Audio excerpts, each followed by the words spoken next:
स्वतंत्रता के 75 वर्ष बीत गए हैं, लेकिन भारतीय चिकित्सा के साथ आज भी सौतेला व्यवहार हो रहा है। केवल कानूनी सौतेला व्यवहार नहीं करता, बल्कि नौकरशाह भी सौतेला व्यवहार करते हैं, सरकार भी सौतेला व्यवहार करती है। उसका लेटेस्ट उदाहरण है Rajasthan.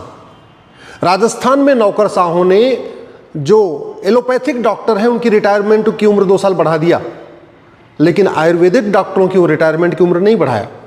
Ayurvedic doctor high court गए, हाई कोर्ट ने कहा कि नहीं, रिटायरमेंट की उम्र समान होनी चाहिए। इसके बावजूद राजस्थान की सरकार ने हाई कोर्ट का आदेश लागू नहीं किया, उसको इंप्लीमेंट नहीं किया। राजस्थान की सरकार सुप्रीम कोर्ट आ गई है। चूंकि सुप्रीम कोर्ट का जजमेंट है कि रिटायरमेंट की उम्र समान होगी एमबीबीएस डॉक्टरों की और बीएमएस डॉक्टरों की। अब राजस्थान सरकार के पास कोई ज़्यादा आर्गुमेंट नहीं बचा हुआ है, इसलिए राजस्थान की सरकार सुप्रीम कोर्ट में बार बार तारीख ले रही है, कोशिश ये कर रही है कि जो आयुर्वेद के डॉक्टर हैं वो कैसे भी करके रिटायर हो जाए। ये हुआ सरकार के द्वारा सौतेलापन और नौकरशाहों के द्वारा सौतेलापन।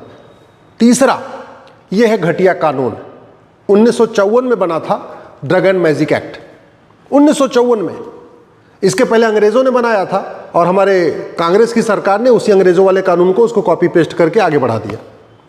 ये कानून क्या कहता है कि 54 ऐसी बीमारियां हैं जिनका इलाज योग में है, आयुर्वेद में है, नेचुरोपैथी में है, उसके बारे में आप गारंटी नहीं ले सकते, उसके बारे में आप प्रचार नहीं कर सकते, उसके बारे में आप कह नहीं सकते। अब ये कानून बनाया क्यों था अंग्रेजों ने, वो आपको बताता हूँ। क्योंकि जो 54 बीमारियों का प्रचार करने से रोका गया है, उन 54 बीमारियों का इलाज उस समय एलोपैथी में था ही नहीं। तो अंग्रेजों को अपनी एलोपैथी को प्रमोट करना था, इसलिए उन्होंने कहा कि इन 54 बीमारियां जिनका इलाज चरक जी ने बताया है, महर्षि सुश्रुत ने बताया है, महर्षि शारंगधर ने बताया है, महर्षि वाग्भट ने बताया है, महर्षि माधवकर ने बताया है, इलाज है, फिर भी आप प्रचार नहीं कर सकते। तो क्या होगा, धीरे धीरे करके लोग योग, नेचुरोपैथी, आयुर्वेद से दूर हो जाएंगे और एलोपैथी की तरफ शिफ्ट हो जाएंगे। आप जरा देखिए, ये कानून ये कहता है कि आप अंधापन और रतौंधी का प्रचार नहीं कर सकते कि हम इलाज कर सकते हैं, जबकि अंधेपन और रतौंधी का इलाज योग, आयुर्वेद, नेचुरोपैथी में है। महर्षि चरक, सुश्रुत, माधवकर, सारंगधर, भावप्रकाश ने बताया है। ये कानून क्या कहता है कि आप कैंसर का, मोतियाबिंद का, गूंगापन का, बहरापन का इलाज करने की गारंटी नहीं ले सकते, इसके इलाज का प्रचार नहीं कर सकते, जबकि इन बीमारियों का इलाज महर्षि चरक, सुश्रुत, महर्षि माधवकर, भावप्रकाश, सारंगधर ने बताया है और योग, नेचुरोपैथी, आयुर्वेद में इसका इलाज है। ये कानून क्या कहता है कि डायबिटीज़ का इलाज करने की आप गारंटी नहीं ले सकते, आप ये नहीं कह सकते हम डायबिटीज़ का इलाज करेंगे, जबकि डायबिटीज़ का इलाज केवल और केवल योग, आयुर्वेद, नेचुरोपैथी में है। बाकी और जो चिकित्सा पद्धतियाँ उनमें डायबिटीज़ का इलाज है ही नहीं, वहाँ तो केवल दवा खिला के इंसुलिन को वो किया जाता है, कंट्रोल किया जाता है। ये कानून क्या कहता है, मानसिक बीमारियों का इलाज, मूत्र विकार, माहवारी का इलाज, प्रोस्टेट ग्लैंड का इलाज, इसका आप इलाज करने के बारे में प्रचार नहीं कर सकते। ये नहीं कह सकते कि हाँ हमारी फलानी वाली दवा खाओ तो आपकी माहवारी ठीक हो जाएगी, आपका मूत्र विकार ठीक हो जाएगा, आपका प्रोस्टेट ग्लैंड ठीक हो जाएगा, जबकि इन बीमारियों का इलाज चरक संहिता में भी है, सुश्रुत संहिता में भी है। महर्षि भावप्रकाश ने बताया है, सारंगधर जी ने बताया है, महर्षि वाग्भट ने बताया, इन बीमारियों का इलाज है। लेकिन चूंकि इन बीमारियों का इलाज उस समय अंग्रेजों के पास नहीं था, एलोपैथी में नहीं था, इसलिए उन्होंने कानून बना के कहा कि इन बीमारियों के बारे में आप प्रचार कर ही नहीं सकते। चलो, अगर ये उद्देश्य ये था कानून बनाने का, भाई ठीक है, नीम हकीम खतरे जान फालतू दावा नहीं कर पाएंगे, तो ठीक है, नीम हकीम खतरे जान के आपको सजा दो, उनको जेल में डालो।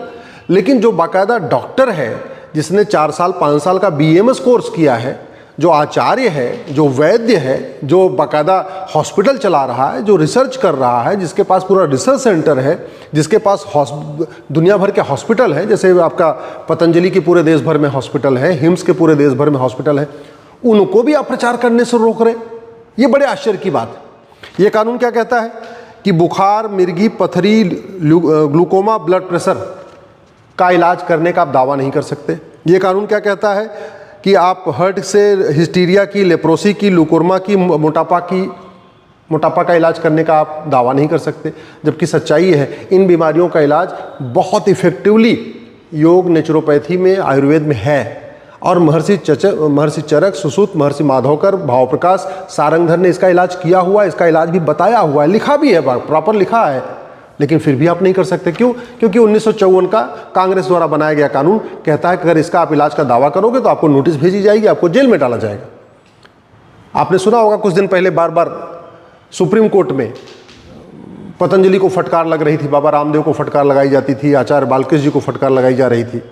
ऐसे जो हिम्स चल रहा है हॉस्पिटल, उसमें आचार्य मनीष है, उनको भी बार बार नोटिस आती रहती है। क्यों चल रहा है? क्योंकि ये कानून ऐसा कहता है। और आश्चर्य की बात है, 1954 वाला कानून ठीक है कि नहीं है, आज की स्थितियों में ठीक है कि नहीं है, इसकी समीक्षा नहीं की गई। 1954 में बना था, 2025 चल रहा है। सरकारें हर 5 साल के बाद बदल जाती हैं, लेकिन कानून हर 5 साल के बाद नहीं बदलता। कानूनों की समीक्षा 5 साल में नहीं होती। मैं पहले भी कह चुका हूं, दुनिया के कई देशों में हर 5 साल पुराने कानून को रिव्यू किया जाता है, समीक्षा की जाती है, देखा जाता है कि ये कानून आज की स्थितियों में ठीक है कि नहीं है। लेकिन नहीं, हमारे देश में नहीं देखा जाता। हमारे देश में आज भी 50 साल पुराने, 60 साल पुराने, 100 साल पुराने आज भी कानून चल रहे हैं। 150 साल पुराने कानून आज भी चल रहे हैं। ऐसे चल रहे हैं। 1920 वाला कानून आज भी चल रहा है, 1936 वाला कानून आज भी चल रहा है, 1872 का कानून आज भी चल रहा है। ये चल रहा है भारत में। सरकारें बदल रही हैं, कानून नहीं बदल रहा है। जबकि दुनिया में क्या होता है, सरकार बदलती है, कानून का रिव्यू किया जाता है, कानून भी बदला जाता है। लेकिन हमारे देश में ऐसा नहीं होता, जबकि कानून बदलने की कोई लागत भी नहीं होती। ये कानून क्या कहता है कि लकवा, न्यूमोनिया, नपुंसकता, बाजपन, टीबी, ट्यूमर, टाइफाइड, इसका इलाज करने का आप दावा नहीं कर सकते। जबकि कड़वी सच्चाई ये है, इन बीमारियों का बहुत अच्छी तरीके से इलाज योग, आयुर्वेद, नेचुरोपैथी में है। महर्षि चरक ने, सुश्रुत ने, भाव प्रकाश ने, माधवकर ने, सारंगधर ने बताया है इसका इलाज। वाग्भट जी ने इसका इलाज बताया है। लेकिन आप कह नहीं सकते इस तरीके से भारत में योग, नेचुरोपैथी, आयुर्वेद और प्राणायाम, हमारी जो भारतीय चिकित्सा है उसके साथ इस तरीके से सौतेला व्यवहार किया जा रहा है। आज भी किया जा रहा है। नेता भी कर रहे हैं, नौकरशाह भी कर रहे हैं, कानून भी कर रहा है। और ये सब कुछ बदला क्यों नहीं जा रहा है?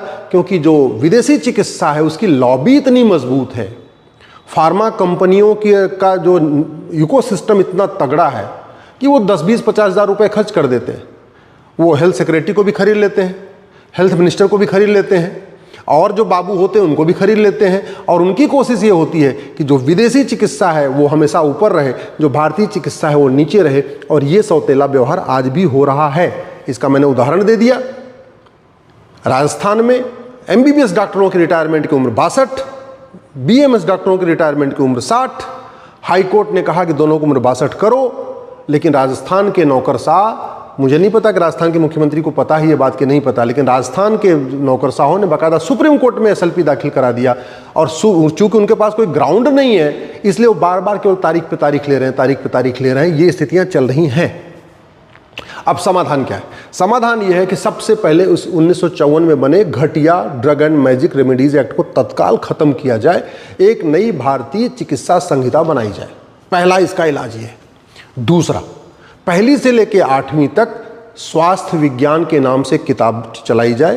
पहली से लेकर 8वीं तक सभी बच्चों को योग का फायदा बताया जाए, नेचुरोपैथी का फायदा बताया जाए, व्रत करने का फायदा बताया जाए, कब खाना चाहिए, कब नहीं खाना चाहिए, क्या खाना चाहिए, क्या नहीं खाना चाहिए, किस ऋतु में क्या खाना चाहिए, जनवरी, फरवरी, मार्च में क्या खाना चाहिए, अप्रैल, मई, जून में क्या इसको जो कहते नहीं, जो हमारा योग और नेचुरोपैथी आयुर्वेद का सिस्टम है, इसको 8वीं तक सभी बच्चों को पढ़ाया जाए, जिससे कि वो गलत चीज़ें न खाएं, गलत समय पे न खाएं, जिससे बीमारी होने से बचें।